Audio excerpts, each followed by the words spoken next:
Hello everybody, here I'm back and I would like to do an overview over the victory point games Zulus on the Ramparts, Israeli Independence and Ottoman Sunset, the so-called States of Siege series. I've played all three games and as I've said in my other video about Ottoman Sunset, there is also a fourth game which is called Habsburg Eclipse, which can be played on its own or it can be combined with Ottoman Sunset to play a bigger campaign game, and combined with Ottoman Sunset, it can also be played as a two-player game. So, the States of Siege is a game series in which the player, and it's always solo, is trying to defend a central hex. In this case, this is the map for Israeli independence. This central hex is West Jerusalem, but you have other areas. For example, for the Ottoman Sunset, it's Constantinople. For Zulus on the Ramparts, it's one of three hexes which are at the center of Ruhr's drift. They can actually be moved. The victory hex can be moved in that particular game. It can't be moved in Israeli independence or in Ottoman Sunset. And the idea is always the same. You have encroaching enemy armies or enemy contingents that move along a certain track towards the central hex, which the player has to defend. And it's all card driven. So basically you reveal a card and then on the card you see who is moving. In the case of Israeli independence and Ottoman Sunset. In the case of Zulus on the Ramparts, you draw chits, which tell you which of the armies of the Zulus is advancing, but you could also, I guess, use cards for that. You don't really have to use chits. It's just they chose chits. I actually like the card idea better because the chits are really tiny and I tend to lose them. I might actually change all of those chits and turn them into cards. That's something I might actually consider. And then you have different actions that... Why is there such a glare? It's not that bright, surely, is it? Okay, well... yeah, if I hold my hand like this, then it's better. So basically, the player then has different options as to what they can do once the card has been revealed or once the chit has been drawn. In the area of Israel, in the game Israeli independence, this is horrible. You only really have one possible action that you can take, and that is to fight back. You roll a die, you declare which army you're going to attack. You roll a die, and if you roll over a certain or under a certain value, you push the army back. If not, they stay where they are. And if you're really unlucky and they manage to advance into your space, into West Jerusalem, you lose the game. Zulus on the Ramparts is slightly different because you have more options than just trying to push back the Zulu armies. You can build barricades, basically fortifying the central hex and pushing back the victory or the instant defeat hex by a maximum of 2. You can refill ammunition to become more powerful when you attack the advancing Zulus. There are also things that the Zulus can do that make it slightly different. So, for example, there is one contingent which is made up of unmarried men who try to prove themselves. So there is a chit which makes them advance more quickly. There is things like rifles overheating, which means you can't fire that round.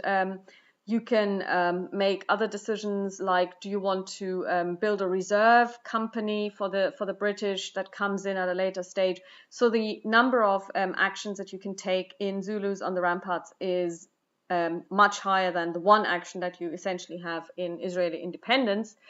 And Ottoman Sunset now is completely different in that it models the whole First World War.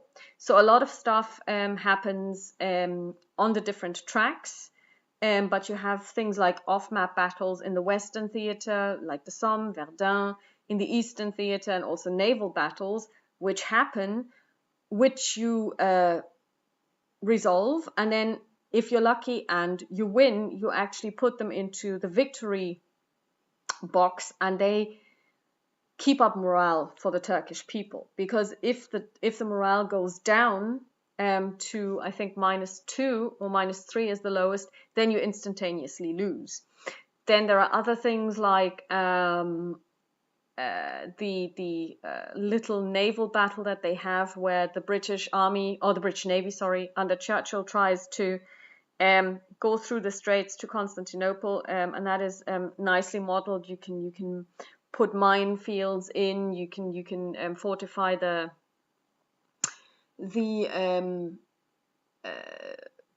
coastline using or putting in guns that could attack the navy, and this can happen.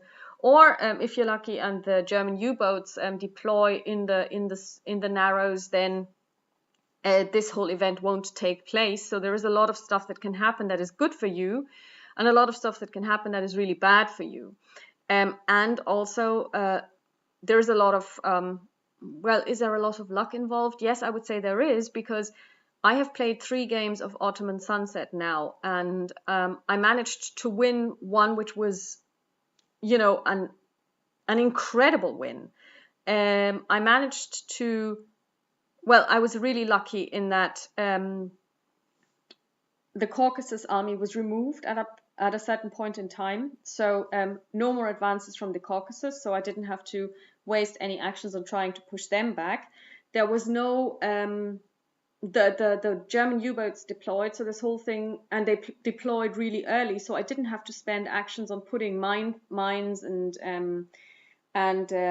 cannons in the Narrows, which was really good. So you don't waste actions on this.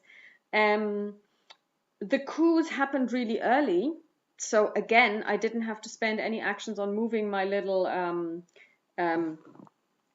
chit around that basically allows me to influence those coups, because they all happened like within the space of 4 turns of each other. So then I was that was done as well. And the battles in the Eastern theater happened really, really quickly, but so before the war weariness set in, but after I had deployed 2 resources there, which takes 4 actions. So basically I was at a +2 die roll all the time, and I rolled really well. I managed to win them all. So I won the game, and I finished with a the Turkish national will was at +5, at 5+. There were no losses. There was 1 stalemate. The rest were victories, and the Kaiserschlacht only opened up on the very last card. So that was really plain sailing. Gallipoli didn't activate until very late in the game, as did Salonika. So that was really brilliant as well. The Caucasus was gone. And I was able to push back Lawrence of Arabia a couple of times, which was really good. And the Maud, when the Maud chit came into play in Mesopotamia, for some reason after that, Mesopotamia hardly ever activated. So I was really lucky. But of course, I've also had games like the second one that I played, where I didn't even get to the dusk cards, because I would say a quarter through the daylight cards, the day cards, I think it was the Caucasus advanced into Constantinople, and I lost. So that was a really quick game. It went past so quickly. I was like, whoa, what happened? So what can I say about these 3 games? First of all, I think they are very different and from each other, both in the evolution of the system, which becomes more and more complex as you go through the series, But without saying that, for example, Israeli independence, which is the first one, is in any way not worth playing, because it's simple. It is what you pay for. You get what you pay for. You get a quick game. You turn over the cards and you roll your dice and you try to keep everybody out. You will be faced with loads of people advancing at the same time, and it gets really claustrophobic. The Zulus on the ramparts is also really heated and very tight. The which I think really it fits very nicely with the theme. Of course, you have these 170 or whatever British soldiers who are sitting there, and they are being attacked by these 4,000 plus Zulu warriors. You know, it is claustrophobic. You think you're going to die. Whereas, of course, then and there is very limited. There are very limited options. I mean, what are you going to do? You're basically confined to this Rorke's Drift enclosure. And so again, the fact that you don't have much in the terms of choices makes perfect sense. And then you have the Ottoman sunset, which builds up more slowly because, for example, not all tracks are active from the very beginning, whereas in Zulus on the ramparts, all armies are active. And if you happen to draw a chit that advances the loins, the chest, and both horns for 2 spaces on the first draw, they're there. They're really advancing really, really quickly, you know. And there you really have to make choices. Who do you attack? Because you only ever have one attack normally. And how far are they away? Which card are you going to use? Because different cards give you different attack values, different numbers of dice that you can roll. Whereas in Israeli independence and Ottoman sunset, you only ever roll 1 die and resolve an attack. So it's an Ottoman sunset just opens this plethora of different things happening, because it shows the war that continues for 4 years, you know, and it gathers speed much more slowly, because you don't start off with all 1, 2, 3, 4, 5, 6, I think 6 armies being deployed and moving towards you. So I have to say, I really, really like it. I like all of them, and I can see myself playing all of them repeatedly. Depending on how much time you have and depending on what you're looking for, you might just pull out Israeli independence and spend 12 minutes losing horribly, or 15 minutes maybe winning really, really narrowly. You might do Zulus on the ramparts if you have a little more time, and a game of Ottoman sunset can take up to an hour. Having said this, once you know the rules, and they are really easy to learn, I think you can play a game of Ottoman sunset in about 40 minutes, and it's going to be 40 minutes that you will enjoy. So all 3 games get a big thumbs up from me, depending on what you're into.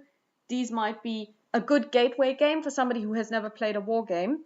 And to steal this from Mark, a wargamer, a war game is a game that feels like a war game to you when you're playing it, which is my definition, which I've stolen from him, and it's perfect.